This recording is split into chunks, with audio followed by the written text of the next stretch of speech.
బంగారం, గోల్డ్. ఈ పదం వింటే చాలు మనిషి దేనికైనా తెగిస్తాడు. కానీ చరిత్రలో కొన్ని నిధులు ఉన్నాయి. వాటిని కాపాడటానికి మనుషులు కాదు, అదృశ్య శక్తులు కాపలా ఉంటాయి. ఈరోజు మనం చెప్పుకోబోయే కథ ఒక అంతు చిక్కని నిధి వేట గురించి. బంగారం కోసం మొదలైన ప్రయాణం చివరికి బ్రతుకు పోరాటంగా ఎలా మారింది.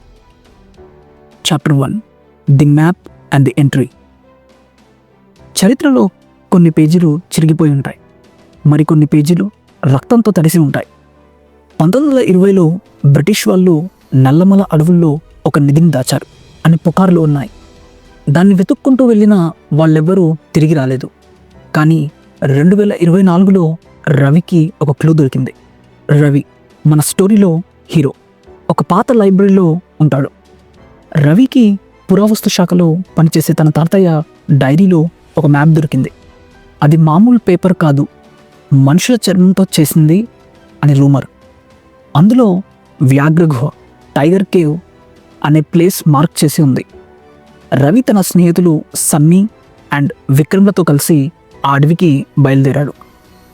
అడవి లోపలికి 10 కిలోమీటర్లు వెళ్ళాక జీప్ సడన్గా ఆగిపోయింది. ఇంజన్లో నుంచి పొగలు రావడం లేదు, జీప్ స్టార్ట్ అవ్వట్లేదు. అది టెక్నికల్ సమస్య కాదు, ఏదో నెగిటివ్ ఎనర్జీ ఆపినట్టు అనిపించింది. వాళ్ళు నడుచుకుంటూ వెళ్ళాలని డిసైడ్ అయ్యారు. అప్పుడే విక్రమ్కి చెట్ల మధ్యలో ఒక పాడుబడ్డ గుడి కనిపించింది. అక్కడ ఉన్న విగ్రహానికి తల లేదు, కింద తాజా రక్తం మరకలు ఉన్నాయి. ఎవరో ఇప్పుడే బలి ఇచ్చినట్టు. వాళ్ళని చెట్ల చాటు నుంచి ఒక ఆకారం గమనిస్తూ ఉంటుంది. వాళ్ళు మ్యాప్ ప్రకారం వెళ్తున్నారు, కానీ గంట గడిచినా ఒకే ప్లేస్కి తిరిగి వస్తున్నారు మళ్ళీ. ఇది దిగ్బంధనం అని విక్రమ్ భయపడ్డాడు. రవికి మాత్రం బంగారం పిచ్చి ముదిరిపోయింది. ఎవరు అడ్డు వచ్చినా సరే ఆ నిధి నాదే అని అరుస్తూ ముందుకు వెళ్ళాడు.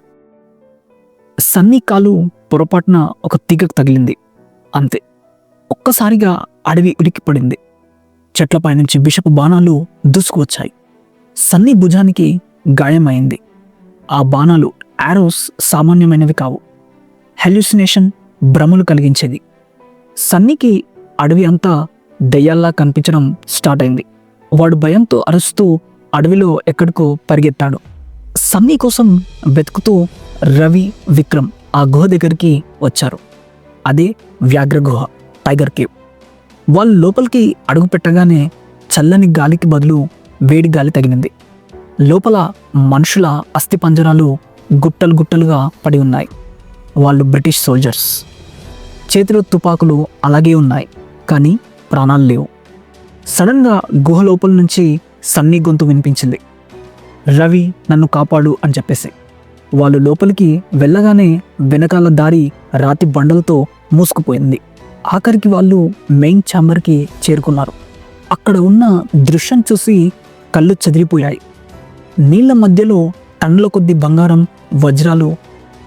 సన్నీ అక్కడే ఉన్నాడు, కానీ వాడు మామూలుగా లేడు. వాడి కళ్ళు తెల్లబడిపోయాయి. ఇది నాది, ఎవరు తీసుకోకూడదు అని వింత గొంతుతో మాట్లాడుతున్నాడు. రవి బంగారాన్ని తాకగానే అసలు ట్విస్ట్ రివీల్ అయింది. ఆ బంగారం ఆ గుహలో ఉన్న ఒక క్షుద్రాశక్తికి ఆహారం. ఎవరైతే ఆశపడి వస్తారో వాళ్ళ ఆత్మలని ఆ శక్తి తీసుకుంటుంది. సన్నీని ఆ శక్తి ఆవహించింది. ఇప్పుడు రవి, విక్రమ్ తమ ఫ్రెండ్తోనే యుద్ధం చేయాలి. ప్రాణమా లేక బంగారమా? రవికి అర్థమైంది ఇక్కడ గెలవడం అసాధ్యం అని చెప్పేసి. అక్కడ ఉన్న ఒక పాత బ్యారెల్లో గన్ పౌడర్ ఉంది. రవి దానికి నిప్పు పెట్టాడు.